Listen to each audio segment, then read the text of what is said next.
በስመ አብ ወወልድ ወመንፈስ ቅዱስ አሐዱ አምላክ።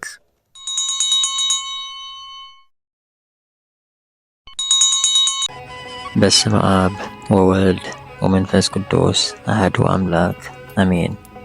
ዕለት 27 ሚያዝያ ዝንበብ ስንክሳር። በሰላም ጀሚሩ በሰላም ክፈጽመና ቅዱስ ፈቃዱ ናይቲ ልዑል እግዚአብሔር አምላኽና ይኹን።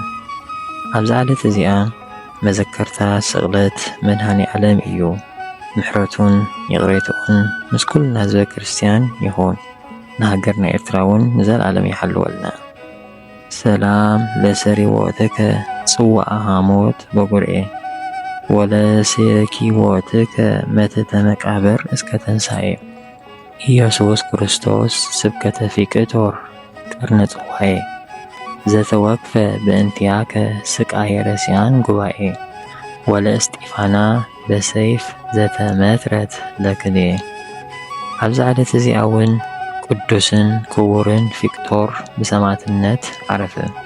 ነዚ ቅዱስ እዚ ስም አቡኡ ሄርማኖስ ኮይኑ ንዲዮቅልጥያኖስ ንጉስ ሓለቓ ሰራዊቱን ኣማኻሪኡን እዩ። ብዛዕባ ኣምልኾ ጣዖት ምኽሩን ዘረብኦን ከዓ ምስኡ ነበረ። ስም ኣዲኡ ድማ ማርታ ኮይኑ ንሳ ክርስቲያናዊት እያ።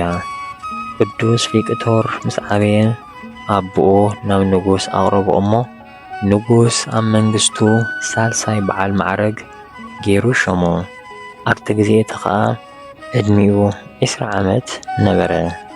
ንሱ እዚ ዓለምን ክብሩን መኒኑ ስጋ ኣይበልዕ ወይኒ ኣይሰትን፣ ኩሉ ግዜ ድማ ይጸውም፣ ለይትን መዓልትን ድማ ብዘይ ምቁራጽ ይጽሊ ነበረ። ንኡስራት ይበጽሕ፣ ንደኻታት ንስኡናንን ምጽዋት ይህብ ነበረ። ንቅዱሳን ቆዝሞስን ድምያኖስን ኣዲኦም ንቅድስት ቴዎዳዳ ምስ ቀተልዋ ንንጉስ ብምፍራሕ ዝኣክል ዝኾነ ክቐብራ ዝደፈረ ኣይነበረን። ቅዱስ ፊቅቶር ግና መጺኡ ንንጉስ ከይፈርሐ ሬሳኣ ኣልዒሉ ቀበራ። ንኣቡኡ ድማ ጣዖት ብዛዕባ ምምላኹ ኩሉ ግዜ ይገንሖን ይምዕዶን ነበረ። ኣቡኡ ናብ ንጉስ ከሲሱ ምስ ኣቕረቦ ዕጥቁ ፈቲሑ ዝሃብካኒ ሃብትኻ እንካ ኢሉ ንንጉስ ኣብ ቅድሚ ገጹ ደርበየሉ። ንንጉስን ጣዖታቱን ድማ ጸረፈ።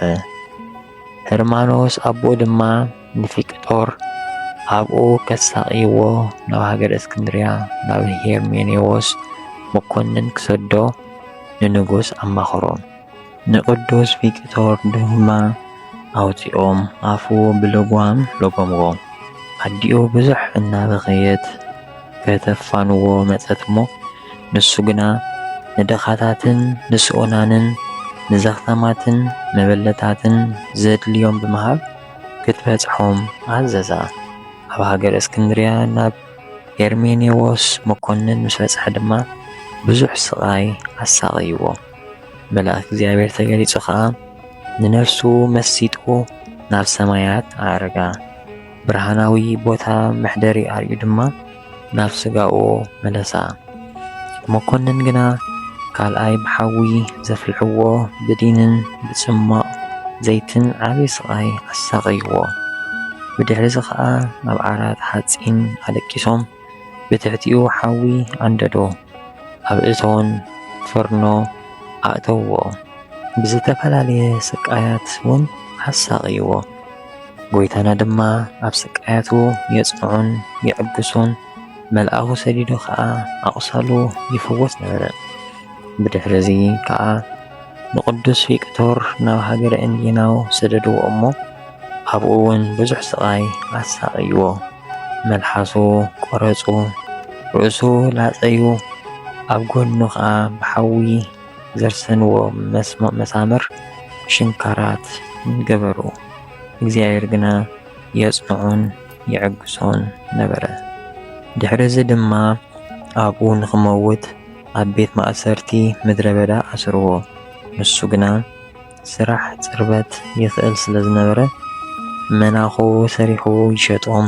በብንእሽቶ ተመጊቡ ድማ ዝተረፈ ንደኻታትን ንስኡናንን ይህቦ ነበረ።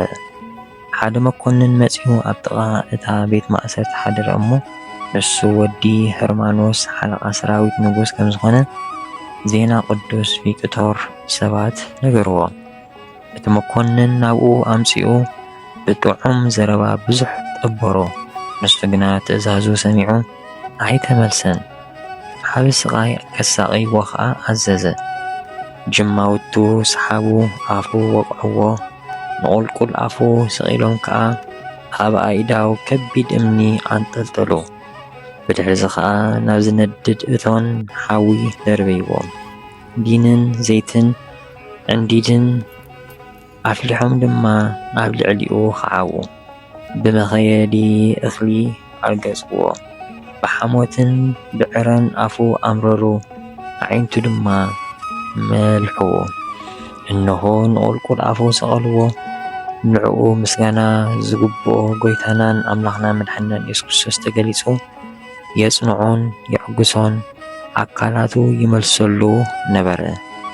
ሓንቲ ጓል 15 ዝዕድሚኣ ንቅዱስ ቪክቶር እናኣሳቐይዎ ከለዉ ብመስኮት ቤታ ትርእዮ እሞ ነበረት።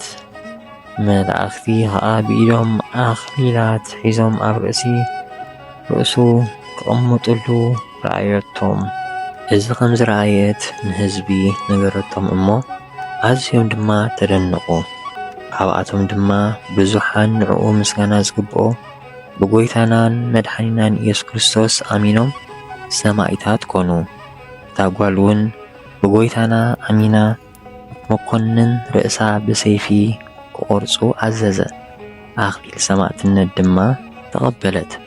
ብድሕሪዚ ድማ መኮንን ነቶም ዝኣመኑ ንኹላቶም ርእሶም ብሰይፊ ክቖርጹ ኣዘዘ እሞ ዘይበሊ ኣኽሊል ሰማዕትነት ተቐበሉ። ብድሕሪዚ እቲ መኮንን ንቅዱስ ቪክቶር ርእሱ ብሰይፊ ክቖርጹ ኣዘዘ እሞ ካብ ጐይታ ክብሪ ኢየሱስ ክርስቶስ ኣኽሊል ሕይወትን ዓወትን ተቐበለ። ምእመናን ሰባት ከዓ ንስጋኡ ወሲዶም ብኽቡራት ክዳውንቲ ጻዕዳ ሃሪ ገነዝዎ። ኣዲኡ ካብ ሃገረ አንጾኪያ ክሳብ ትመጽእ ከዓ ኣብ ንጹህ ቦታ ኣቐመጥዎ። ኣዲኡ መጺኣ ከዓ ጽብቕቲ ቤተ ክርስቲያን ሃነጸትሉ እሞ ስጋኡ ኣብኣ ኣቐመጠት። ካብኡ ድማ ዓበይቲ ተኣምራትን መንክራትን ተገብረ። እግዚአብሔር ብጸሎት ቅዱስ ቪክቶር ዘለዓለም ይምሓረና ኣሜን። ሰላም ለቪክቶር ተኣምራቲሁ ዘኣርአየ ድህረ በሰይፍ ተወቅየ ልብሱ ዘወርቅ እመትሓድገ በዝየ ያሰርጉ ጣዖታቲሁ ሶበ ልበ ንጉስ ሃለየ ኣብ ህላዊሁ ዘትካት ተመስጠ ሰማየ ሰላም ለቺ ለቪክቶር እሙ ማርታ ግህስት እንፍትወተ ዓለም ወእምህማሙ ለዝ ወልድቺ እንተ ውህዘ ጊዜ በህማም ዶሙ ኣንብእቺ ወነቃዶሙ በእንቲያየ ይቁሙ ኣመ በፍርሃት ነፍስየ ይጻሙ ሰላም ለክሙ ማኅበራነ ቪክቶር በሃይማኖት ወስቱፋኑ በህማማት አባ ኖባ ወሶሲማ ወእስቲፋና ብጽይት እንዘ ትዝየከሩ ስሙ ለክርስቶስ ሕይወት ዘደለወክሙ ለመሪር ሞት ሰላም ለእስጢፋና እንተ ጻመወት በህቁ ለቪክቶር ሰማይት ተላዊተ አስሩ ወጽድቁ እለ ኮነንዋ ሃራ እስከ በፍርሃት ወደቁ በጎንደ በቀልት ክሌ ዘአስተላጸቁ ማይፈደ ስጋሃ ለክሌ ሰጠቁ። ኦ ጐይታ ሃብታማት ካብ ዝተረፎም ዘእተውዎ መባእ ንጸሪቀ መበለት ንሳንቲም ናይ መበለት ከም ዝተቐበልካ ካብቶም ኩሉ ግዜ ዘገልግሉኻ ንኣይላፍ መላእኽቲ ኣዘኪርና ነዚ ዘቕረብናዮ ጸሎት ኣብ ነፍሲ ወከፍ ከነንብቦ እንከለና መጽሓፍ ድኽነትና ተቐበል።